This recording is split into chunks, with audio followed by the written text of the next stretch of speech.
Hola, soy Juan Pérez y en este video quiero presentar el concepto de campo magnético y sus aplicaciones para la ingeniería. Ahora, ¿cómo se genera un campo magnético? Un campo magnético se genera principalmente debido al movimiento de cargas eléctricas. A nivel microscópico, los electrones en átomos y moléculas están en constante movimiento y debido a su carga eléctrica generan pequeños campos magnéticos locales que se pueden sumar generando uno mayor.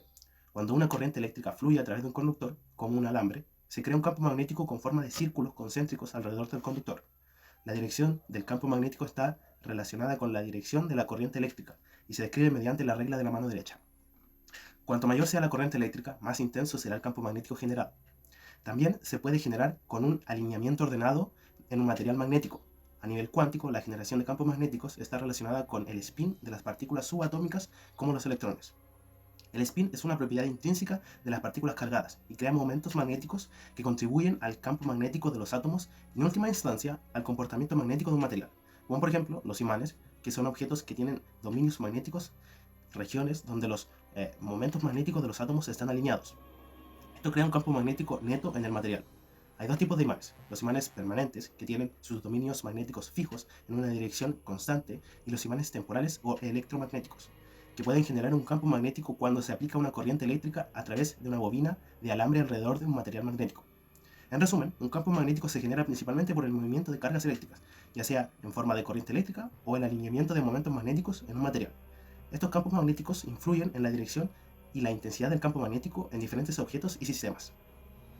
Las líneas de campo magnético son la representación de los campos. Lo que es importante y distintivo de estas líneas es que deben ser cerradas. Esto significa que no podemos encontrar un polo magnético individual, ya sea norte o sur, aislado en cualquier superficie cerrada que elijamos. Esto demuestra que los monopolos magnéticos no existen.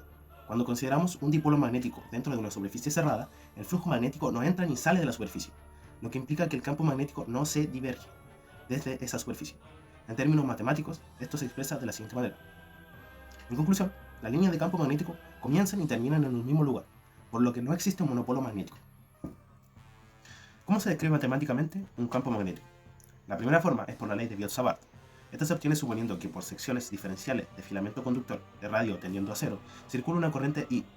Esta ley establece que en cualquier punto P, la magnitud de la intensidad del campo magnético que produce el elemento diferencial es proporcional al producto cruz del diferencial de longitud y la línea que conecta el filamento y el punto P.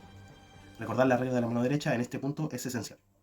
Luego, la ley se expresaría, finalmente, recordando que la corriente total que cruza cualquier superficie cerrada es cero, se puede integrar esta expresión, quedando. Por otro lado, la ley circuital de Ampère se puede derivar de la ley de Biot-Savart y dice que la integral de línea de intensidad de campo magnético sobre cualquier trayectoria cerrada es igual a la corriente encerrada por dicha trayectoria. Esto significa que integrando un lazo que encierra cualquier conductor da como resultado la corriente que atraviesa por ese conductor. Este lazo puede tener cualquier forma.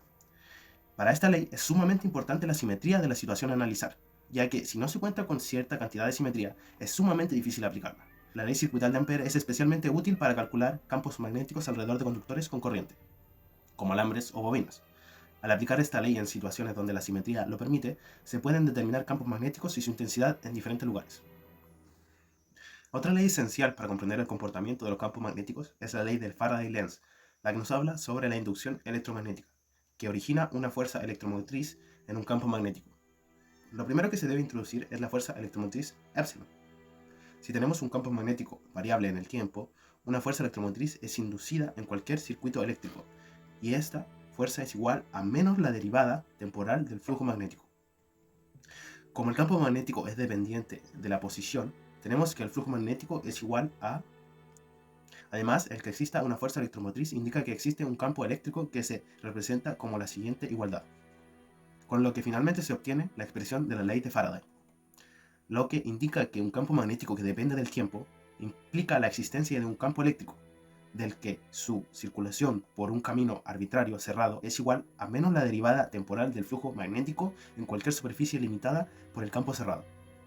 El signo negativo explica que el sentido de la corriente inducida es tal que su flujo se opone a la causa que lo produce, compensando así la variación del flujo magnético, con la ley de Lenz.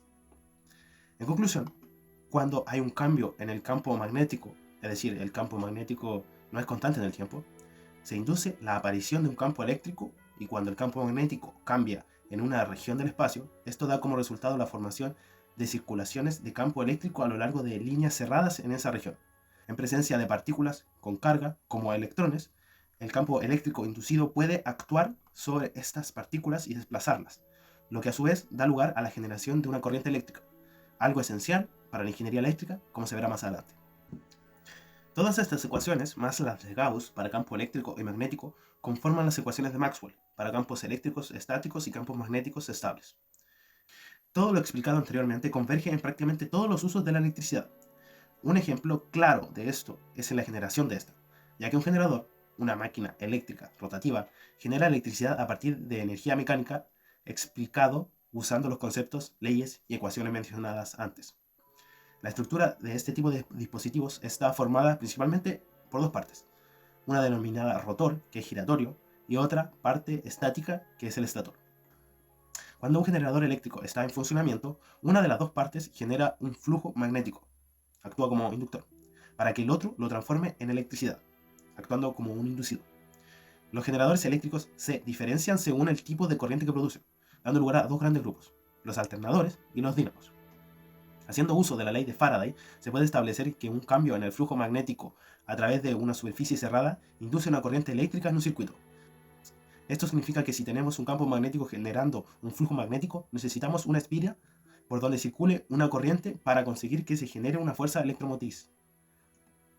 Faraday también inventó el disco de Faraday, el primer generador electromagnético, el cual era un disco de cobre que giraba impulsado por una manivela situada entre los extremos de un imán con forma de U. El disco de Faraday demostró que se podía generar electricidad usando magnetismo. Además, sentó las bases para el desarrollo de los conmutadores, dínamos de corriente continua y alternadores de corriente. Una manera de entender su funcionamiento es analizando si tenemos una espira por donde circula una corriente eléctrica dentro de un campo magnético, ya que aparecen un par de fuerzas que provocan que la espira gire alrededor de su eje.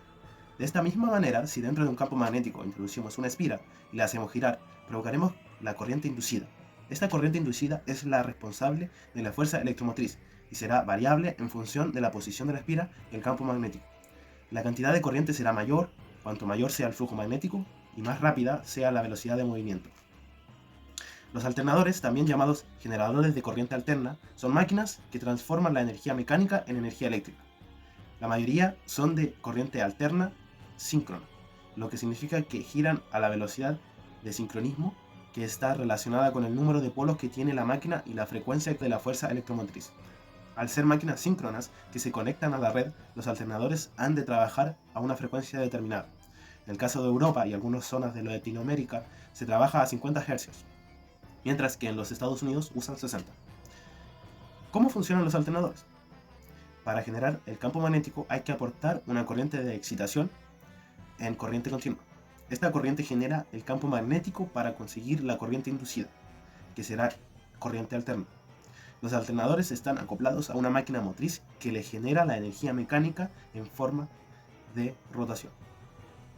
Los alternadores están acoplados a una máquina motriz que le genera la energía mecánica en forma de rotación. Según la máquina motriz tenemos tres tipos. Máquinas de vapor, la que se acopla directamente al alternador, generando una velocidad de giro baja y necesitando un volante de inercia para generar una rotación uniforme. Las plantas de energía que usan este método son generalmente las termoeléctricas y las nucleares, ya que ocupan el vapor para generar el movimiento de turbinas. Motores de combustión interna, los que se acoplan directamente y las características son similares al caso anterior. Turbinas hidráulicas, en las que la velocidad de movimiento tiene un rango muy amplio, están diseñadas para funcionar bien hasta el doble de su velocidad de régimen. Por otro lado, el generador de corriente continua, también llamado dínamo, es una máquina eléctrica a la cual se le entrega energía mecánica y la transforma en energía eléctrica en corriente continua. En la actualidad se utilizan muy poco, ya que la producción y transporte de energía eléctrica es en forma de corriente alterna. Una de las características de los dínamos es que son máquinas reversibles. Se pueden utilizar tanto como generador o como motor, aunque por variadas razones el alternador es preferido en general para la producción de electricidad. En conclusión, el funcionamiento de los generadores eléctricos es un proceso fascinante y fundamental que subyace en gran parte de nuestra infraestructura moderna y tecnología. Estos dispositivos, al convertir la energía mecánica en energía eléctrica, son la fuente motriz detrás de nuestra capacidad para iluminar nuestras ciudades, impulsar nuestras máquinas y alimentar nuestros dispositivos electrónicos. A través de una comprensión más profunda de los principios del electromagnetismo y mecánica, así como de los avances en diseño y tecnología, los generadores eléctricos continúan siendo un campo de investigación y desarrollo en constante evolución. A medida que avanzamos hacia un mundo más sostenible y orientado a la eficiencia energética, la optimización de los generadores desempeñarán un papel crucial en la consecución de estos objetivos. Como conclusión general, me gustaría recalcar la relevancia de todos los aspectos en este campo de estudio. En un primer vistazo, hemos desglosado los fundamentos teóricos del campo magnético, que se originan en la relación intrínseca entre las corrientes eléctricas y el magnetismo. Hemos profundizado en la comprensión de cómo una corriente eléctrica, ya sea un cable conductor o en el interior de un átomo, generan un campo magnético a su alrededor. Como lo postuló la ley de Ampère y la ley de Biot-Savart, esto nos ha llevado a comprender que, en esencia, el campo magnético es la manifestación de la influencia magnética que experimentan las partículas cargadas en movimiento. Asimismo, hemos examinado cómo estas partículas cargadas, como los electrones en los átomos y iones en los materiales ferromagnéticos, influyen y son influenciadas por el campo magnético. Esto nos lleva al concepto de la magnetización, que describe la orientación y la intensidad del campo magnético en un material, y cómo esta propiedad es fundamental para entender fenómenos como la atracción y repulsión magnética entre imanes o la forma en que ciertos materiales pueden conservar propiedades magnéticas incluso después de retirar la fuente de campo magnético externo, un fenómeno conocido como la retención de la magnetización.